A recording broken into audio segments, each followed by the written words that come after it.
우리가 함께 읽은 출애굽기 19장 1절에서 6절 내용에 보면은 특별히 출애굽기 19장 4절에 보면은 하나님 이스라엘 백성들을 인도하시는데 어떤 식으로 인도하고 계시느냐 이것을 아주 명쾌하게 말씀을 하고 있는데, 자, 우리 본문 출애굽기 19장 4절을 한 목소리로 같이 읽습니다.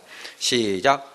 내가 애굽 사람에게 어떻게 행하였음과 내가 어떻게 독수리 날개로 너희를 업어 내게로 인도하였음을 너희가 보았느니라. 내가 어떻게 독수리 날개로 너희를 업어 내게로 인도하였음을 너희가 보았느니라. 하나님은 이스라엘 백성들을 어떻게 인도하셨느냐? 독수리 날개로 업어가지고 인도했다 이거죠. 독수리 날개로 업어서 인도했다는 말씀이 무슨 내용이냐? 자, 우리 신명기 32장 11절 12절을 다 함께 펴십니다. 자, 찾으셨으면 아멘. 자, 함께 읽습니다. 시작. 마치 독수리가 자기의 보금자리를 어지럽게 하며 자기의 새끼 위에 너풀을 그리며 그의 날개를 펴서 새끼를 받으며 그의 날개 위에 그것을 엎는 것 같이 여호와께서 홀로 그를 인도하셨고 그와 함께한 다른 신이 없었도다. 신명기 32장 11절 12절을 통해서 하나님께서 이스라엘 백성들을 어떤 식으로 인도해 주셨느냐, 그 인도 방법을 구체적으로 설명하는데, 첫 번째는 저를 따라서 하십니다. 훈련으로 인도하신 하나님. 지금 신명기 32장 11절에 보니까 마치 독수리가 자기의 보금자리를 어지럽게 하며, 이제 이 훈련이 하나님께서 이제 훈련으로 인도하시는데, 그 훈련도 1단계 훈련이 있고 2단계 훈련이 있다고 제가 지난주에 말씀을 드렸죠. 1단계 훈련은 자기의 보금자리를 어지럽게 하며, 이 말씀은 가시 훈련을 통해서 인도하셨다. 무슨 훈련? 가시 훈련. 인생이 무엇이냐? 인생이라고 하는 것은, 제가 이제 말씀을 정리하는 가운데 인생이 무엇이냐? 인생이라고 하는 것은 가시나무를 낫으로 잘라내어 가지고 정리하는 것과 비슷하다. 이렇게 제가 나름대로 정리를 해봤어요. 여러분 아마 이제 어렸을 때 농사를 져보신 분들은 낫 가지고 석골도 베어보고 낫 가지고 낫질을 많이 해보신 분들은, 우리가 때로는 이제 그 막 가시나무가 많이 났으면은 그 가시나무를 다 낫 가지고 잘라내야 돼요. 그러면은 그 가시나무를 낫으로 이렇게 자를 때 그냥 자르느냐? 잡는 것부터 장갑을 끼고 잡는 것부터 가지 하나를 조심스럽게 잡아가지고 낫을 가지고 요 놈을 딱 잡은 상태에서 한 대 딱 쳐. 왜 그러냐면 이걸 막 잘 잡아야지 그냥 대충 잡고 낫으로 딱 쳤다. 낫으로 치면서 이게 가지가 흔들리면서 막 찔르거든요. 그러니까 딱 잡고 막 생명력을 불어넣어가지고 요 놈을 막 딱 그냥 보고서 막 딱 치면은 그런 이제 하나 걷어내고. 근데 신기한 것은 가시나무를 잘라낼 때 아무리 내가 조심해도 그래도 가시가 찔러요. 어떤 경우에는 정신을 막 바짝 차리고 머리를 써가지고 딱 잡고서 이놈을 딱 치면 그냥 이게 그냥 딱 가지 하나만 딱 떨어질 줄 알고 머리를 착 계산해가지고 이놈을 딱 잡고 딱 쳤는데, 이게 그냥 계산을 잘못해가지고 안 찔려다가 그냥 엄청나게 찔려. 우리 인생도 똑같아요. 내가 고통 없이 편안하게 뭔가 잘해보려고 머리를 쓰고 또 머리를 쓰고서 아주 그냥 신경을 바짝 쓰고 잘한다고 엄청나게 잘했는데 오히려 문제가 그냥 대빵 문제 터진 거예요. 그런 경우 있어요, 없어요? 아니, 처음부터 그냥 이판사판 했으면 속이라도 덜 상한데, 진짜 잘해보겠다 했는데, 문제가 되는 경우가 많거든요. 가시나무를 낫으로 다 이렇게 정리할 때요, 언제 많이 찔리느냐? 집중력이 딱 떨어졌다. 이제 한 7개 정도 하나도 안 찔리고 잘 했어. 그러니까, 그 다음 8번째, 이거 대충 해도 안 짤. 하고서 그냥 집중력 좀만 떨어진 상태에서 딱 쳤다. 그러면 그때 많이 찔립니다. 어떤 가시는 막 그 가시나무를 다 정리하다 보면은 가시가 이렇게 이 손가락이나 이 손바닥에 찔리면은요, 대개는 그냥 이렇게 해서 한번 이게 빠져야 되는데, 이게 깊이 박히면은요, 가시가 이 손가락에, 이 손바닥에 가시가 찔렸는데, 이거 안 뽑아내면은 그냥 놔두지, 모두 뽑는데 그냥 같이 살지. 같이 사는 게 아니라, 아파서 견딜 수가 없어. 그래서 뭐 뺀다고 그래요? 그래서 가시를 빼는 거예요. 아프니까. 이게 놔둬도 될 일이요? 여러분, 인생이라고 하는 것은 내가 아무리 낯을 가지고 가시나무를 조심스럽게 정리하려고 아무리 신경 써도 찔린다 안 찔린다? 찔리는 거예요. 우리들도 자녀들을 양육할 때 어떤 훈련을 받을 수 있도록 우리가 하나님 앞에 기도해야 되냐면요, 가시 훈련을 받을 수 있는 그런 기회가 우리 자녀들에게 많이 있어야 거기에서 여러분, 사람은 가시도 그냥 가시나무 정리하다가 한 7개 가시가 찔리면은 그냥 그 5개 잘 빼고 2개가 안 뽑아지면 그거 막 이빨 하나 뽑던지 그냥 손톱깎이로 뽑던지 그래도 안 뽑아지는 게 있어요. 예? 손톱깎이로 이게 뭐 살을 막 쥐어 뜯어가지고 그거 뽑아야 되니까 그래도 너무 깊이 빠져가지고 이게 그냥 잘 안 빠져. 예? 그러면은 그 잘 안 빠지는 것이 나쁜 것 같지만은 그 잘 안 빠지는 것 때문에 막 아파하고 힘들어하고 이것을 어떻게 해야 되냐 고민하고, 예? 그러면서 막 붙들고 기도도 하고 거기에서 인생의 저항력을 배우는 거예요. 할렐루야. 그런데 요즘은 우리 자녀들에게 뭐가 저는 가장 안타깝냐면은 가시 훈련을 받을 수 있는 그런 기회와 환경이 너무나도 적어졌습니다. 우리 때는 시대적인 그런 환경 자체가 누구나 다 배고픔의 그런 가시 훈련을 다 받아야 했거든요. 예? 그래서 보릿고 고개도 경험하고, 예? 우리 어렸을 때는 진짜 쌀밥에다가 김치 하나만 도시락 싸가지고 가도요, 누가 쌀밥 싸우냐고. 예? 거기에다가 계란 후라이 하나만 해왔다. 그러면 걔는 진짜 부잣집 자손이요. 예?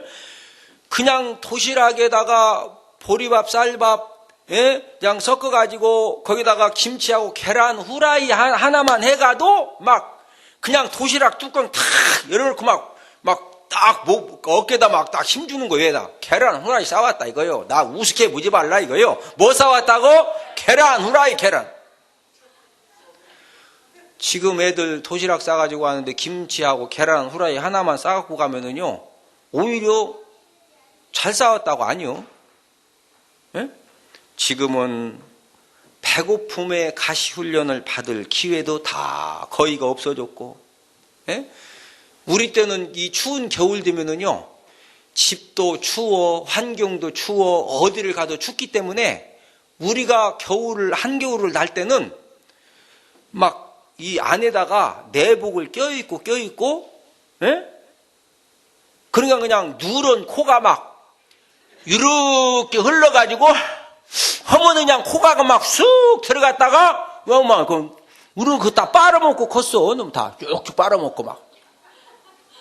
예? 그럼 막 무슨 손수건 나 목사 돼가지고 그냥 갖고 다니. 우리 때는 이런 거 없어요. 그냥 뭐 코 나와 그냥 이렇게 해가지고 하면은 막 이 코가 이렇게 이쪽에 하나 굳어 있어. 그리고 또 이제 이쪽으로 또 이제 하면 이쪽에 또 이렇게 하나 굳어 있고. 그래도 막 밖에 나가서 구슬치기 하고 연날리기 하고 막 가서 자치기 하고 비석치기 하고, 예?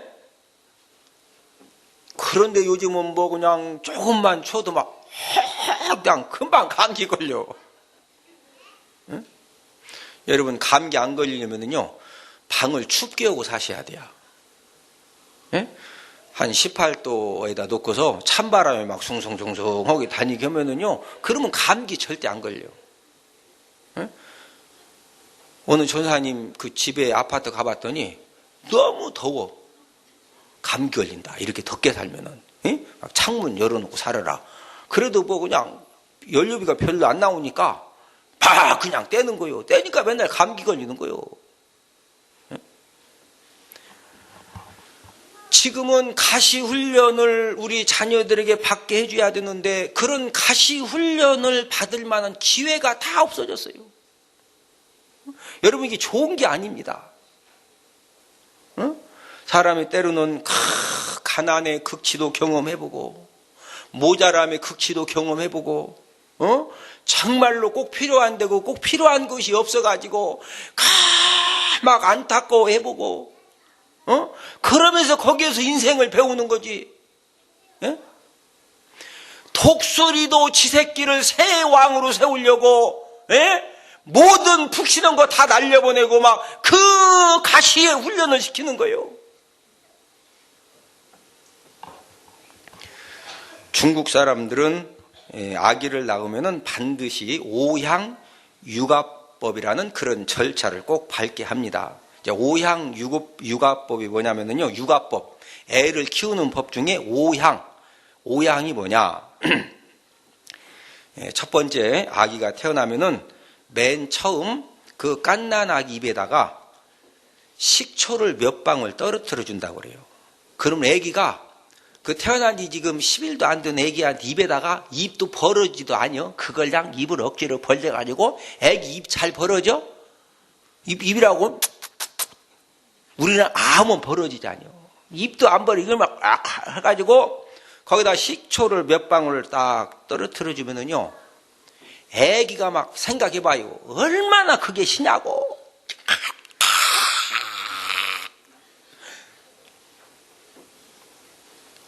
숨 좀 돌릴만 해요. 그 다음에는 이제 두 번째 단계는 소금을 그 어린 갓난아 입에다가 넣어줍니다.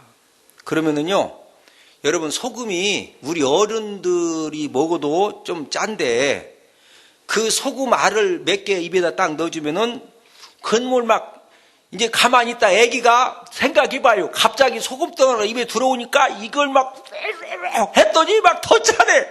그막 오만상을 찡그려가면서 애가 힘들어합니다. 근데 한참 막 하다 보니까 좀 살만하네.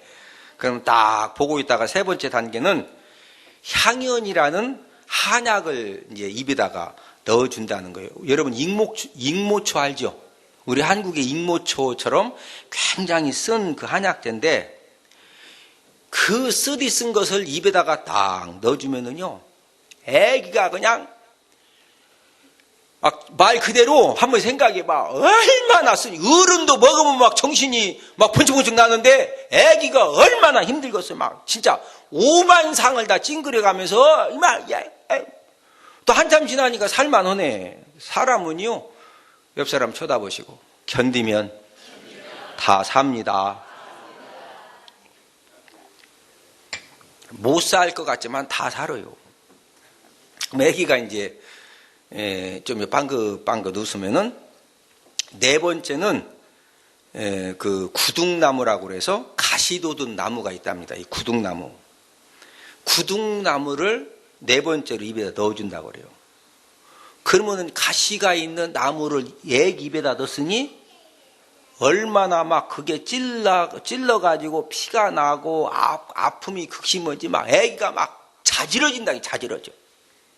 응? 그러면 일정 기간 동안 좀 놔주는 거예요. 막 아프다고 막 입도 안 벌린 애기가 그냥 엉엉엉 했더니 막 엉엉 할 때마다 얼마나 찔르냐고. 그 어느 정도 이렇게 훈련이 되면은 그걸 빼준다는 거예요. 그리고 마지막에 다섯 번째, 그 애기 입에다가 설탕을 넣어준답니다. 설탕. 그럼 애기가 막 그 갓난 애기도 단 것은 좋아한답니다. 아주 막 좋아가지고 그냥. 뭐 가르쳐 주는 거예요? 단맛을 아무나 보는 것이 아니고 신맛도 보고 짠맛도 보고 쓴맛도 보고 아픈 맛을 다 본 사람만이 이렇게 단맛을 볼 수 있는 것이다. 이것을 중국 사람들이 자기 자녀들에게 그거 깨닫게 해주려고 그 갓난 아기 때 그 오향육아법을 적용을 다 시키는 겁니다. 우리들도 우리 자녀들을 양육할 때 이런 인생의 원리를 우리 자녀들에게 잘 경험케 해주고 그걸 터득하게 해주는 부모가 가장 훌륭한 부모입니다. 할렐루야, 할렐루야. 우리 지금까지 인생을 살아오면서 어른 되신 분들은 제 말 다 공감하시죠? 여러분, 인생의 단맛이 아무에게나 주어져요? 그렇지 않잖아요. 다 지금 인생의 단맛을 누리고 있는 분들의 공통점은 남들보다 기가 막힌 신맛과 짠맛과 쓴맛과 아픈 맛을 인내하면서 믿음 가지고 참으면서 잘 견뎠기 때문에 지금 그 엄청난 그 단맛을 경험을 하는 거거든요. 요즘 우리 자녀들을 보면은 온 천지가 다 단맛이 너무 많아요. 단맛이. 초콜릿도 달고 사탕도 달고 뭐 과자도 달고, 예? 잠자는 환경도 달고 샤워하는 환경도 달고. 애들한테요 뭐 모자라는 게 별로 없어. 예? 그러다 보니까 작은 힘듦, 그 별것도 아닌데도 그것 때문에 막 스트레스를 받는다느니, 막 가슴이 터질 것 같다느니, 막 머리가 막 지끈지끈 한다느니, 그래가지고 세상을 어떻게 살아? 여러분, 세상이 이렇게 만만해요? 우리 어른들 세상 만만하셔? 세상이 그렇게 만만한 곳이 아니요. 예? 그런데 우리 자녀들은 너무나도 단맛이 충만해가지고요, 쓴맛과 신맛과 그 아픈 맛을 볼만한 기회가 별로 없는 거예요. 네? 그러다 보니까 작은 힘듦에도 막 가슴이 터질 것 같다고 그러고, 막 머리가 막 쥐날라고 한다고 그러고, 막 뒤로 넘어가려고 한다고 그러고. 아니, 그 정도로 뒤로 넘어가가지고 세상 어떻게 살아요? 네? 막 총알이 오른팔 왼팔을 딱 총알에다 막 맞았어. 그러면 여기 빨리 목 넥타이 풀어서 묶고서 그 다음에 또 총 들고 쏴야지. 그래야 사는 거지. 맞았다고 아이고 하면 그냥 죽는 거요. 제 말 이해되셔? 예수 믿는 사람들은 거룩한 깡다구가 더 좋아야 돼. 할렐루야, 할렐루야. 뭐 조금 뭐 그냥 뭐 하면 막 머리 아파. 아직 인생을 덜 살아봐가지고. 예? 2단계 훈련은 11절, 신명기 32장 11절 중반절에 보니까 그의 날개를 펴서 새끼를 받으며, 지난주에 한번 지금 말씀드렸던 그런 내용들이죠. 예? 막 그 가시 훈련을 1단계 가시 훈련이 통과되면은 2단계는 기암 절벽 위로 그 독수리 새끼들을 전부 다 이제 올려놔. 그러면 이 독수리 새끼들이 막 가시에 찔리다가, 예? 어머니 아버지가 막 자기들을 기암 절벽이지만 위에다 딱 놓으니까 일단 안 찔리니까 얼마나 좋냐고 막. 이 독수리가 독수리 하면서 이제 좀 막 정신 차리고 좀 딱 있을만 하다 하고 딱 폼 잡았더니 그냥 계속 있으라고 그런다. 툭 친다. 독수리 날개에 새 왕이 되기 위해서는 여러분 그냥 새 왕이 되는 게 아니요. 그런 생명건 훈련을 아침밥 먹고 떨어져, 점심밥 먹고 떨어져, 저녁밥 먹기 전에 떨어져. 그 다음날 막 아버지 오늘은 알았다 혹서 툭 쳐가지고 막 또 아버지 그렇게 훈련받다 보면은 날개 힘도 그냥 생기면 말고 그게 아니고 막 사느냐 죽느냐 막 힘을 써가면서 하다 보니까 닥쳤는데 하여튼 이게 그냥 쑥 떨어지다가 이거 안 떨어져 올라가지는 못해도 일단 안 떨어져. 어쨌든 지가 혼자 아니고 아버지 거기서 후딱 이리 올라와. 그것이도 밑에는 안 떨어졌잖아요. 또 다쳐. 아버지 왜 그러세요? 몇 번 하다 보니까 그 다음에는 딱 쳤는데 아따 아버지 왜 그러신다고서 그냥 일단 샥 하고서 그때 아버지가 같이 노는 거예요.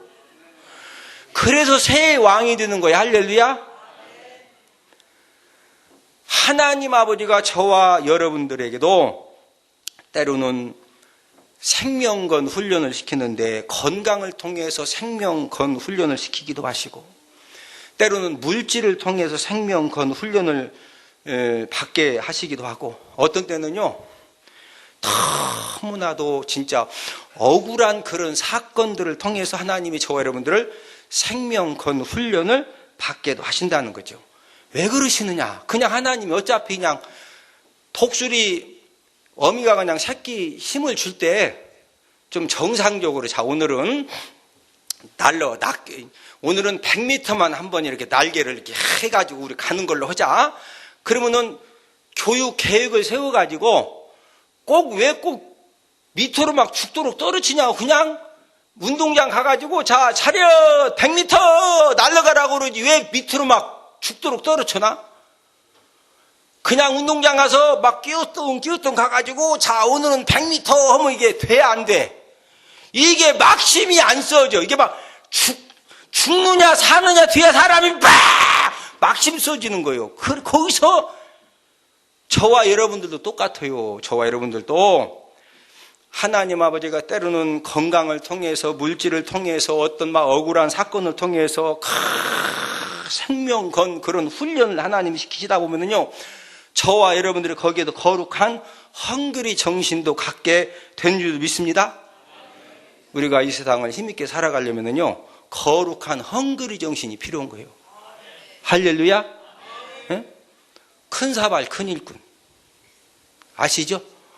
라면 선전하는 거 큰 사발 큰 일꾼. 큰 고난의 강을 걷는 사람만이 큰 축복의 현장도 가게 되는 줄로 믿습니다. 그래서 하나님 아버지가 저와 여러분들을 그냥 축복의 현장으로 인도하시는 것이 아니고, 때로는 가시훈련으로, 또 가시훈련을 힘든 그런 훈련을 통과했더니 그 다음에는 하나님 아버지가 생명건 훈련을 통해서 거룩한 헝그리 정신도 갖게 하시고 강인함도 갖게 하시고, 할렐루야. 그래서 저와 여러분들도 하여금 문제의 어떤 큰 홍해를 만나도 우리가 믿음으로 말씀 붙들고 건너가서 우리가 더 큰 축복의 현장으로 가게 될 줄로 믿습니다. 우리 다 함께 기도 드리겠습니다.